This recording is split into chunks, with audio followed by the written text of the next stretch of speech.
Really interesting looking what's happening in America at the moment. Really very interesting to see what's happening with Kamala Harris. I just want to put a little bit of news out there, a little bit of information. Some of you may have seen this, but I want to play a couple of videos as well. We've actually been pretty good with our predictions thus far, Chewy. We said that a year ago that if Biden stayed in, Biden loses. We said after the debate that Biden would be out. We also gave all the reasons as to why Kamala would be the nomination, and officially she's not yet. But one of the things is that she gets access to the $100 million war chest. Although we also said, I can't imagine that would stop a better or a different candidate coming forward, because as you've seen right here in the headline, Kamala Harris has raised $81 million in 24 hours. So a $100 million war chest is still a massive amount of money, but you can see how easily you can catch up to it and overtake it. Money is pouring in. Oh, sorry, just before you launch into this, just another thing. Remember how we were talking about Elon Musk donating $45 million? Heard that. He has fucking backpedaled on that today. He's not donating to Trump for the most hilarious of reasons. He doesn't believe in a cult of personality. Yep. No, Elon, that's Elon Musk. Money is pouring in for the new Kamala Harris presidential campaign within 24 hours of President Joe Biden's decision to drop out of the 2024 presidential race and endorse Harris. More than $81 million flowed in from big and small donors, according to Harris's campaign. It's the largest sum raised and reported in a single day for either Democrat or Republican. To compare, former President Donald Trump's campaign reported bringing in about $53 million in the first 24 hours after he was convicted on 34 felony counts, a fundraising record on the Win Red platform for Republican donors. That was the record. There is another part which is really interesting about this, because now people are saying, is Kamala the right person? Will Kamala generate the excitement? Well, Kira Sanbonmantisi, a political science professor and the senior scholar at CAWP, said Harris is re-energizing the Democratic Party and inspiring first-time donors, particularly women.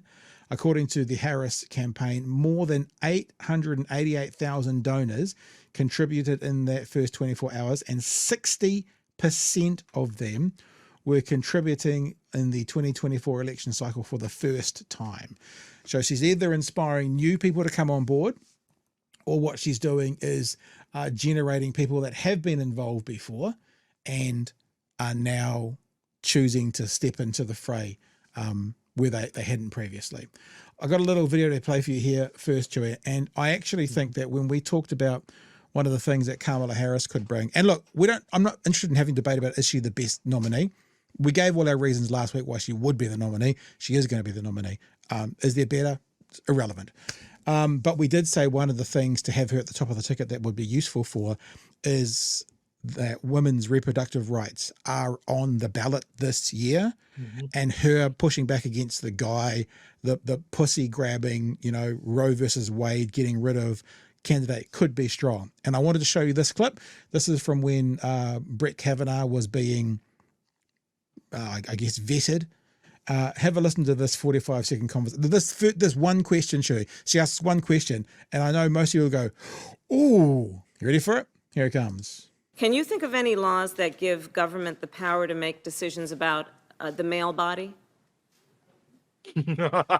Yeah. I'm happy to answer a more specific question, but Male versus female. there are medical procedures. Okay? That the government has the power to make a decision about a man's body. I thought you were asking about medical procedures that are unique to men. I'll repeat the question. Can you think of any laws that give the government the power to make decisions about the male body? I'm not thinking of any right now, Senator. Yeah. So there you go. That's the I don't know if we call it pedigree, but that's what she comes with. I also want to show you this, Chewy. This is her speaking yesterday, right? And there are many reports out that the right is panicking, with reports from GOP insiders saying that Trump is angry now about having JP Vance as JP, I get it wrong, but JD Vance as his running mate, because he doesn't bring anything to the table. The reason they probably got him was to shore up Trump's base rather than reaching across the aisle. and the reports are saying that he's grumpy about it. So I'll play you maybe 90 seconds of this. Right now, imagine this on billboards all over the country for Kamala Harris taking on former President Donald Trump. As many of you know, before I was elected as vice president, before I was elected as United States Senator, I was the elected Attorney General, as I've mentioned, of California, and before that I was a courtroom prosecutor. In those roles, I took on perpetrators of all kinds.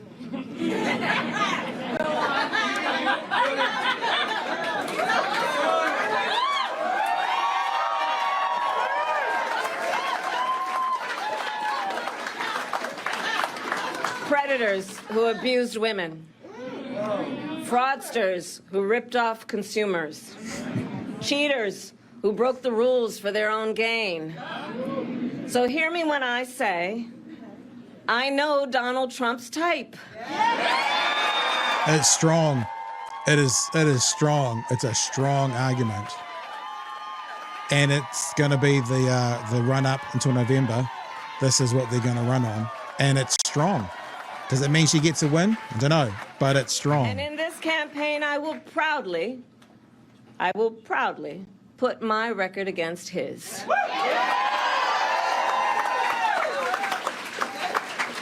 As a young prosecutor, when I was in the Alameda County District Attorney's Office in California, I specialized in cases involving sexual abuse. Donald Trump was found liable by a jury for committing sexual abuse. As Attorney General of California, I took on one of our country's largest for-profit colleges and put it out of business. Donald Trump ran a for-profit college, Trump University, that was forced to pay $25 million to the students it scammed. As district attorney, to go after polluters, I created one of the first environmental justice units in our nation. Donald Trump stood in Mar-a-Lago and told big oil lobbyists he would do their bidding for a $1 billion campaign. So you can see on and on and on it goes. It's a strong election drive. Will it work? Don't know, but it's strong. And the right are concerned, and they're using the wrong narratives at the moment. They're saying she's the most liberal president America will ever have. I don't think they've understood yet that probably the majority of Americans, certainly voters that are disengaged, want their politicians to go further to the left. It's pretty clear in the stats. And the other thing they're doing is they're screaming at the moment, filling up all the airwaves with how dare they roll Joe Biden, rather than going, uh-oh, they roll Joe Biden, how do we take on Kamala Harris? It's a very interesting time, Cherry. I just wanted to put all that out in front of us. I've seen some very clumsy social media campaigns at the moment to write in Joe Biden in November on the ballot, just hand write him in. And it's so obviously just spoiling campaigns. I don't think the Republican Party really has an answer to this, because their candidate put up in a debate or any sort of, he's just going to get destroyed. There are always going to be people that vote for Trump. He has a core segment of the American population that don't give a shit what reality is. Donald Trump's his man, and they project whatever they want onto him. But I think for those people that were in the middle and going, I don't know, he seems a little crazy, a little rapey, a little bit fraudstery for me, maybe I'll sit this one out, is that maybe this is just like you have a choice of sanity or insanity. Maybe Kamala is young enough and focused on the issues that younger people are, that she will engage those voters to vote for her that weren't engaged by Biden. You know, it's a weird system. There's a lot there that just doesn't make any sense to us here in New Zealand. But I think this is a more rational choice than Biden was. Yeah. Oh, completely. I mean, Biden's in, but they lose. Kamala's in. Some of the. I mean, polls don't really matter now, but some of them have put her ahead of Trump already. Some of them have got Trump ahead of Biden, and they haven't done Kamala one-on-one yet. It doesn't matter. None of that matters. But what it means is it's back to being a close. I mean, under Biden, it wasn't going to be close. My prediction. Under her, it's going to be close. Could Trump still win? Yeah, he could. But dude, I mean, like popcorn night when they have their first debate, she will decimate him. She will decimate Donald Trump.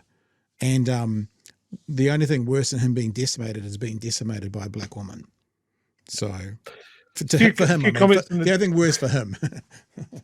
Few comments in the chat just questioning me on the term a little bit rapey. I mean, Donald Trump's a rapist. He's been convicted. Just in case that's unclear, Donald Trump is a rapist.